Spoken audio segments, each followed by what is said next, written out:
May we then move on and turn to the next item on the agenda, which is taking the cancer strategy forward, the programme update. Callie, you're very welcome. Very pleased to have you with us this morning. I'm going to invite Bruce to introduce the paper, but then we're interested to hear from both of you. Bruce. Thank you very much, Chairman. The aim of this paper is to give you an update on where we are with the cancer strategy, which was published in July 2015 and focused largely on how to prevent cancer, how to diagnose it early when it occurs, how to upgrade our treatments, and how to ensure that people had as good an experience as they possibly can under difficult circumstances.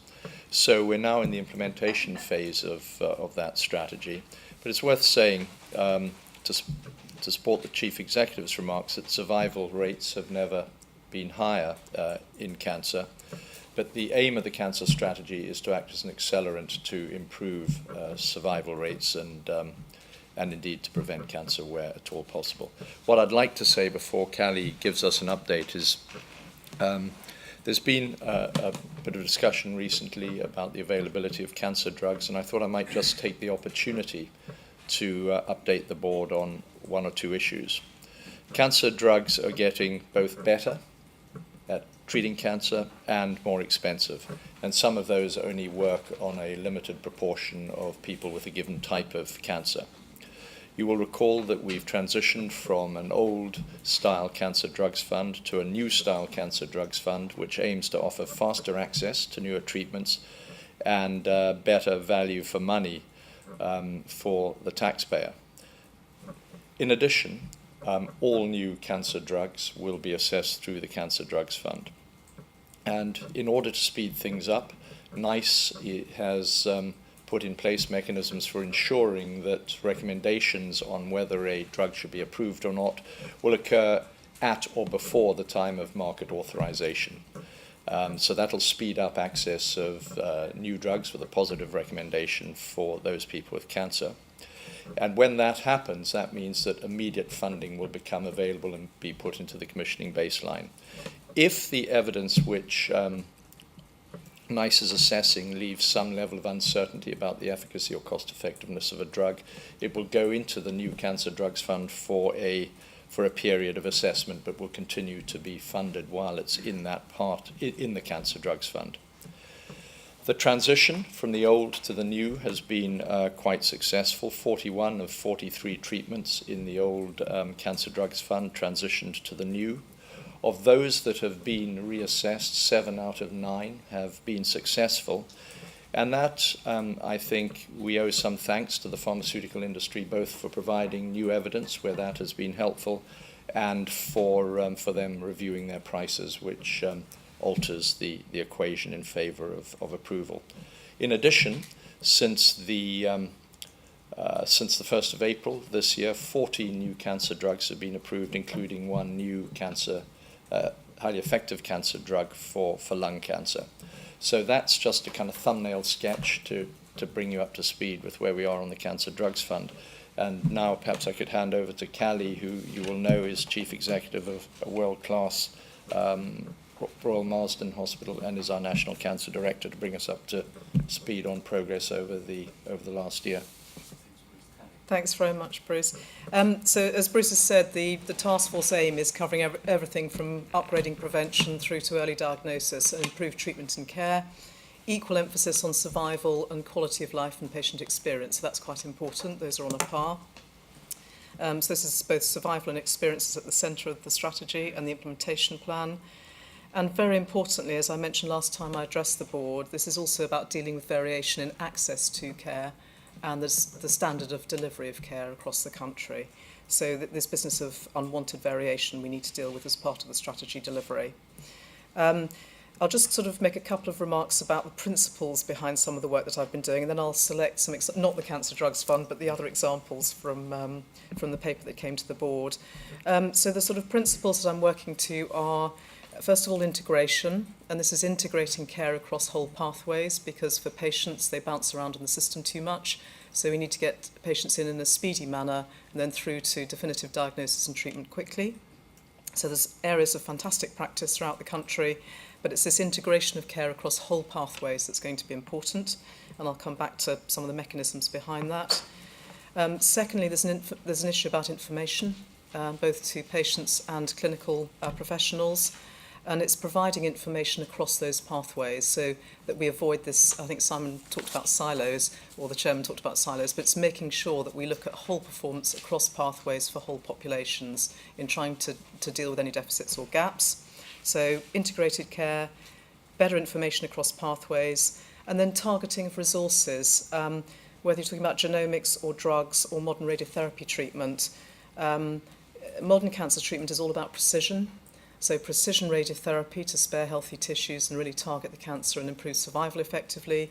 Precision drug treatment with a molecular basis behind it. And then precision surgery, so minimally accessed surgery. So it's all about precision and really treating patients with best technology, short lengths of stay throughout the country.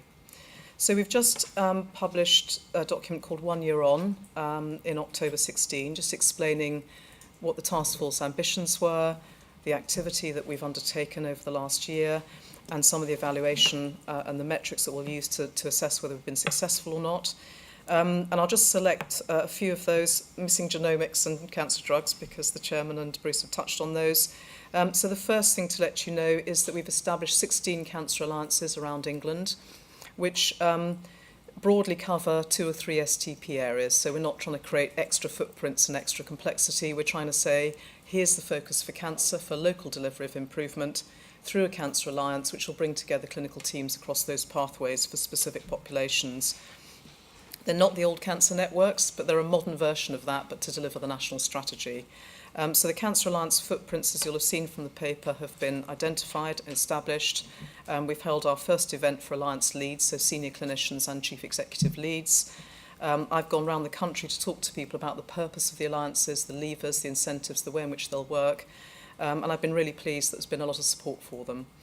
So we're getting going, and the key thing to do in the next few months is to make sure, or the next 2 or 3 months at the outside, is to make sure that each of those alliances have a delivery plan, which will tackle things like pathway improvement, 62-day waits, any workforce issues, so that whatever plan we have at the centre, there is a local delivery system. So building the identity, the leadership teams for the alliances will be very important over the next few months. And then we have 3 Cancer Vanguard partnerships, which, if you like, are alliances plus. So these are going to be experimenting in Manchester and 2 partnerships in London, with a completely different model of commissioning and provision for cancer. It's loosely based on the sort of ACO model in the States, but translated into a UK context, whereby giving the senior clinical teams responsibility for provision and commissioning for a whole population, for a whole pathway for cancer, they can drive some improvements faster. So the 16 cancer alliances, the 3 cancer vanguards are established to create that level of change and accelerate improvement for patients throughout the country. The second sort of suite of measures has really been around early diagnosis. So if you look at some of the CCG performance criteria, you look at patient experience, you look at the late stage of presentation for many patients, we've really got to improve the stage at which patients are diagnosed, so that we see many more patients being diagnosed at stage 1, stage 2 of their cancers. So there are a suite of measures about early diagnosis. The first is to create a new 28-day faster diagnosis standard, so we can measure not just speed to definitive treatment, but speed to definitive diagnosis or exclusion of a diagnosis of cancer. So we're working on that with different regions at the moment to just work out how we do that effectively. So for a patient, you know, right, I'll know whether I've got cancer or not within 28 days, and then within the whole 62-day pathway, I'll get my first definitive treatment if that's what I need. Apart from the standard, we've established a diagnostic capacity fund, and the point of that over the next 4 years is to drive different models of rapid diagnosis and assessment for patients throughout the alliances. So it's a mixture. I like to say it's a sort of mixture of heavy lifting of changing care models, but also some investment to really get an injection behind changing some of those diagnostic pathways and improving them. So the fund, the looking at the new models and the 28-day standard, and then measuring speed in to the system, hopefully will create the kind of improvements we want to see both in patient experience and, importantly, patient survival. The next area just to cover is the modernisation of radiotherapy. So I mentioned that cancer medicine is all about precision. Radiotherapy is quite straightforward. We need the latest intensity modulated radiotherapy to be available throughout the country to all patients. And so, as you'll have seen from the paper, I'm absolutely delighted that there's been a £130 million investment in radiotherapy, and that'll take care in the next 2 years of over half the modernisation requirements that the task force set for us. And alongside the modernisation of technology, so all patients have access to the latest and best radiotherapy treatment, we'll be creating some radiotherapy networks which will map onto the alliances so that the service model and the technology will all be aligned. So that's, I think, really fantastic news for patients. The last couple of things just to touch on. So I've mentioned the importance of experience and quality for patients as well as survival. We're developing a quality of life indicator for the first time in the NHS, which is quite a challenge because it's not done well anywhere internationally. But it is to develop with patients a quality of life indicator. So many patients will survive for longer with a cancer diagnosis, and we need to make sure that the impact of their treatment and the impact of their cancer, we can support them with that effectively and measure the quality of life that they have post-acute treatment. So this will be ready by 2020 at the latest. I'll try and get it ready earlier if we can, but it's a really interesting way to try and measure something beyond the measurement of speed to diagnosis and treatment. So to really appreciate what quality of life impact someone might have and how we can support them better through the NHS with that. And that goes hand in hand really with seeing if we can, we have fantastic patient experience results actually nationally, but we can always do better. And it's about supporting people living with and beyond cancer rather than just this sort of acute stage of treatment now. And then the final thing I'll just touch on, which is not a complete rundown of everything in the paper, but is so with an investment in the cancer programme goes responsibility for improving performance, and we're just creating an intensive support team to tackle the 62-day pathway so that we can quickly see where the deficits are in that whole pathway for patients, speed it up and improve it.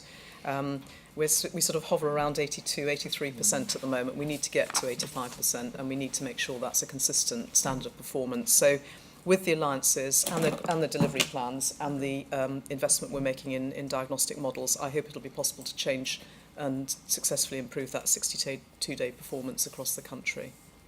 So I should pause there probably, Chairman, if that's okay, and I'm happy to take any questions. That was absolutely crystal clear. I'm very grateful for the presentation. Can I now invite some questions or comments from the board?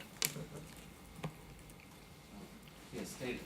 First of all, Callie, I think to you and your team, thank you. There's been a huge amount of progress, and I'm, like you, I particularly share the investment that's being made, which will make a real tangible difference. I have personal experience, not myself, but in my family I know, and indeed one of the places is receiving it, so it's great.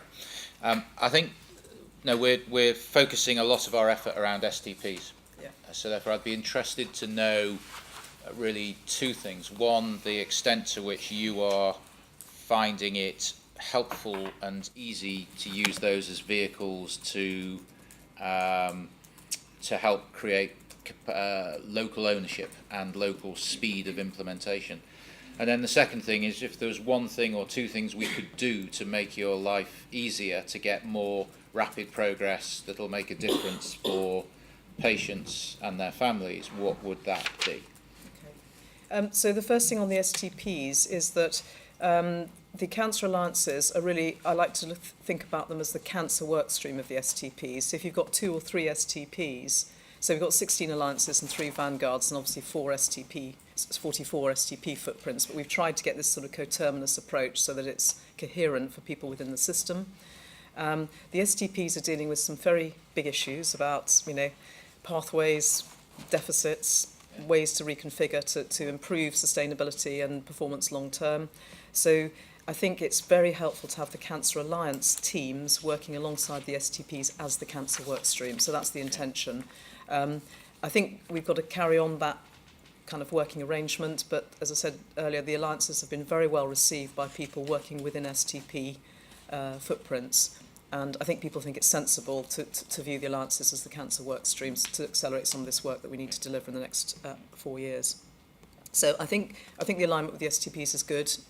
We just need to carry on sort of aligning and refining that, and particularly the delivery plan around cancer. In terms of support, I think it's fantastic that we've got the investment both in the LINACs and in the 4 years of the programme, because it's really important for people when they're changing diagnostic models and thinking about pathways that it's not a 12-month or 24-month visibility, and they can see over a 4-year plan, this is what we need to do for early diagnostics for Yorkshire or Devon or wherever. So fantastic to have that level of investment. I think what I'd ask you to sort of understand really or advise on is that this is a really big programme of work. And what I'm trying to do is focus on the things that I think will have the most impact on patients fastest. So you won't see, for example, a lot of information about, we haven't made a lot of progress on the sort of digital part of the strategy yet. We'll get there. But I'm really focusing on sort of 3 or 4 things that I think will make a massive difference to patients quickly. So it's really, I guess, thank you for the investment, thank you for the support, and I ask for your understanding that we're going to really focus on the things in a sort of sequential way that we think will deliver results. Understanding, I think it's music to our ears that you're choosing to focus on 3 or 4 things and get them done. There's always 3 answers to strategy questions: yes, no, and not now. Yeah. And the not now is the one that's often ignored. And actually, so I think you will find us your strongest cheerleaders for focusing on priorities. Fantastic, thank you. No. It's great news, Kelly, that the sort of national dials are starting to point in the right direction. But in cancer, as within many of the other national pathways, we're inheriting a lot of variation. What's your sense about the impact that the 3 or 4 things, or indeed the many things, are having on the issue of variation as opposed to just the national aggregate numbers? So I think what will be critical is the quality and nature of the delivery plans for the cancer alliances as they develop them over the next 2 to 3 months. Because that is where we're asking people to say, if these are the principles nationally, what are your deficits locally, and how does the CCG to acute trust to specialist centre work? Where are the problems? And, it is... we can see if we look at the CCG performance, so we look at the sort of 4 cancer metrics that the CCGs are being measured on, early diagnosis is the one that trips most of them up where they're not performing at the level we need.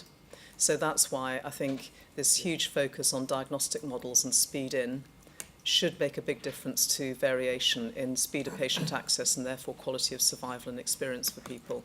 And things like, stopping too many people being diagnosed as an emergency in A&E, which we absolutely don't want.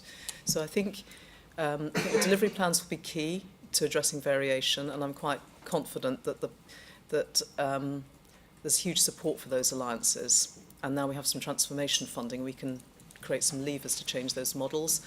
But we've got to get that early diagnosis piece right to really deal properly with variation. So it's great that we're doing the LINACs and radiotherapy, that's one end. And we'll get that sustainable and high quality throughout England, but we've really got to get that early front end of the pathway sorted. And then I think we're really on a good path. Thank you. Which is to say, the data that NHS Digital published a fortnight ago on 1-year cancer survival rates showed that the inequality between parts of the country has been narrowing. Yes. So as well as the 1-year survival going up from 60% to 70%, since 1999, the gap between individual CCGs has been converging. So those places that were doing worst have been improving fastest. Can I just follow up on the variation, which I think is fundamental in all of this? Because you said at the outset that one of the big issues was both access, variable access and variable quality of treatment. So, we've got some of the world's top cancer hospitals led by research, highly intensive, doing all the things that you just described before. And so intuitively one would expect that outcomes were better in some of our treatment centres than elsewhere. Yeah. I'm just interested to understand through the alliances how it's possible to tackle some of those variations. Is it spreading the practice of the best? Is it having a single medical director over a larger region, driving quality throughout the region? Or is it still trying to develop a better performance amongst a fragmented model of care? I think so. The first thing to say is that with the cancer vanguards, which is the sort of the biggest sort of experiment with the commissioning and provision model, having a lead provider, so UCLH and partners, the Christie and Greater Manchester, the Royal Marsden and partners, having a lead provider model is quite an important fundamental principle in seeing if you can drive that change through that lead provider. And it's really important to look at that with a multi-specialty lead provider like UCLH, as well as with the specialist cancer centres at the Christie and the Royal Marsden. So I think the lead provider model is interesting and important to see whether that is something that can drive that whole pathway, whole population improvement. In my experience, I have seen that if you give people, if you give senior clinical teams pathway information, staging data, so speed of presentation for patients, if you give it to them across a pathway, they start to correct where there is less than good practice or best practice. So it's giving them the information across a pathway, some transformation funding to change the levers and getting clinical teams to function on that. So that's what I'm expecting will drive the change. I've seen it. I think if individual hospitals talk about their own trajectory and their performance, that's one thing. But when you get clinical teams working across a pathway, looking at where, here there are patients not getting in at stage 1 and 2 of their cancer, that it's too late, and that's very different from this area of this provider, then it starts to drive, it's sort of peer pressure. People start to say, well, how can we improve the use of those resources, speed into the system, and staging data? And we've got some real evidence behind that from some work that's been done across London. So it's the transparency of It's the transparency of the pathway. So the lead provider model, and then generally for the alliances, because they're not into a lead provider model yet, it's that transparency of information through the cancer dashboard of how they're performing across the pathway, and getting GPs and oncologists to take a look at where those deficits or gaps are. Can I just ask a subsidiary question, which is around workforce? One hears of workforce vacuums, for example, around radiography, for example. Is that something which you're able to address through the strategy? Yes, so the issue with, the cancer strategy talked about the vision for the cancer workforce long term, but obviously we need some short term manoeuvring to improve use of the workforce and use of sort of the precious resources that we have. So I'm doing a few things on this. So Health Education England are busy helping with things like the nurse endoscopy programme, so that we can improve endoscopy capacity by skilling our professional nursing teams. The work they've done in areas like Devon have been fantastic, actually, and very well received across the clinical teams. But the things that I'm trying to do are asking the cancer alliances to develop their own local workforce plans. So where there's a local issue about access to diagnostic capacity or access to clinical nurse specialists, which are two particularly key areas for cancer patients, asking them what they can do locally to address that. So if this is the aim, what can you do through your workforce plan as an alliance? How can we support you with that? The second thing I'm doing is looking at how we use precious resources more wisely. So, for example, if we modernise the way some of the MDTs work, you will not have a lot of diagnosticians sitting in an MDT for half a day. You'll be using them, targeting them on the patients who really need that kind of treatment planning, cross-discipline treatment planning. So I think that the second task is to try and improve the use of people's time and use it more wisely, while we try and build through Health Education England the radiology workforce and the CNS workforce. Thank you. I've got John and Joanne come in. Callie, can I wear my genomics hat and link you back to the Chairman's observations on Genomics England struggling to get suitable samples for sequencing? So this is obviously, I imagine, cropped up in your consciousness as well. How do we re-engineer the pathway and use that precious resource? Because clearly we're not winning at the moment. Do you see any way forward on that? I think there are some things we need to do to change the way the sort of pathology and the tissue sampling is. I mean, you know this, but so I think the two aspects to it. The first is to look at how the service supports fresh tissue sampling and to do it correctly and to change the way pathology works and surgery works accordingly. So it's quite a big deal to get that modernised. Modernised is probably the wrong word, but to get it fit for purpose for genomics. Yeah. And then at the other end, as the Chairman touched on, it's making sure that the application is thought through in terms of research and then the rollout into service with targeted drug therapies. So I think there's a front-end piece to do, which is about service design. And I know people are working on that to try and speed that up and improve it so we can get this job done. And then at the back end, or the far end, is just making sure that we can apply that knowledge to better treatment for patients with the appropriate targeted therapy. Yeah.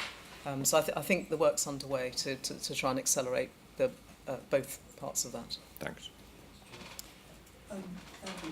Thinking about that very important point that you raised about early diagnosis, is that more about what happens once cancer is suspected by patient and GP and getting them to getting the patient somewhere where the cancer can be definitively diagnosed, or is it more about getting patients who have symptoms that might be related to cancer, that suspicion of cancer realised and getting them into the system? And if it's about the latter, what's the role of patients and the public themselves in that?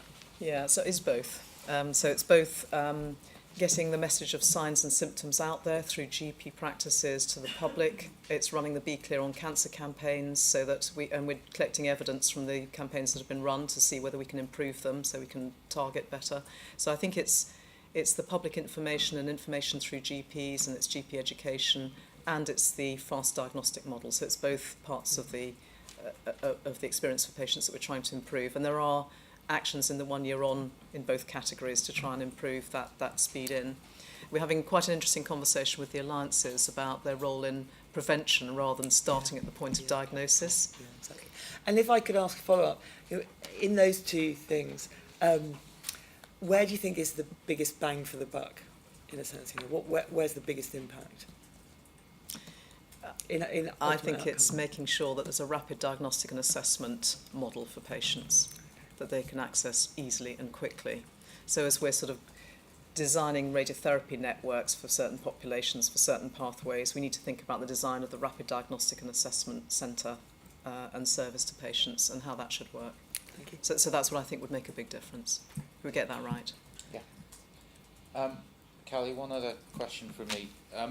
The voluntary sector and the role in which you're linking in both with, if you like, the national bodies, but also with local bodies, and the extent they can play a role also in education, awareness, and the other things that are key to diagnosis, early diagnosis. So we have a series of sort of oversight groups from prevention through early diagnosis, treatment and care, commissioning and provision, and so on. So, and on those we are involving voluntary, charitable advice. So we're working with patients and places like, people like Macmillan and Cancer Research UK on the whole strategy behind this to try and get that information out better to patients in terms of prevention and upgrading prevention, and then work in early diagnosis.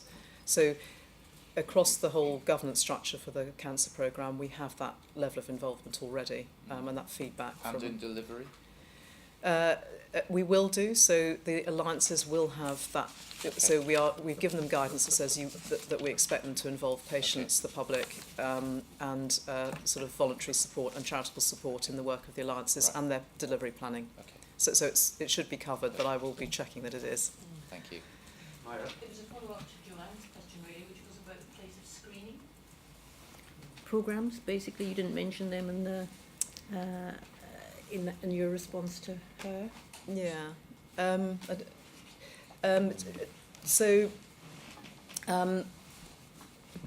I suppose what we've really, in terms of my earlier comments about what we've focused on, I suppose what we've really focused on is things like the Be Clear on Cancer campaigns, and then the sort of bigger campaigns around alcohol, obesity, smoking and smoking cessation. So there are some large sort of national campaigns that are running through Public Health England, which we're feeding into from the national programme.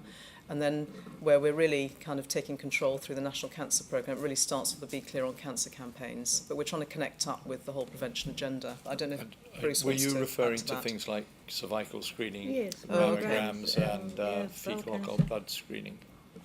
Yeah, so we're doing some work on FIT at the moment. We're seeing if we can roll that. So there are various requirements in the task force, all of which are underway. So we're at some stage in the journey of trying to improve FIT screening, HPV. Oh, sorry, fecal immunochemical testing, as opposed to. Yeah, well, no, I do know it, but. So it's speeding up the simplicity of home testing, basically, and then the speed into the system. So we're working on FIT, and that was due to roll out by certainly by 2020, and we're trying for 2018. And then we're looking at HPV screening and cervical cancer as well. So, sorry, I should have covered those, and I didn't. Victor? I'm going to ask the question, but are we good or getting better at educating, accessing, connecting with underrepresented groups?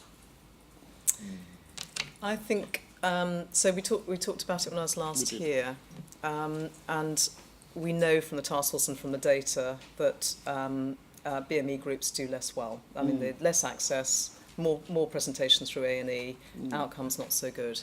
So one of the key requirements in the delivery plan, both for the national programme and the alliances, is how do you get rid of that variation in your local population. So rather than just sort of designing something centrally, what we're asking the alliances to do is to identify where the variations are locally in their populations, and then to have a plan to address those with metrics against it. So we will, it's underway is probably the way I would put that. And poor people. The same applies. The same applies.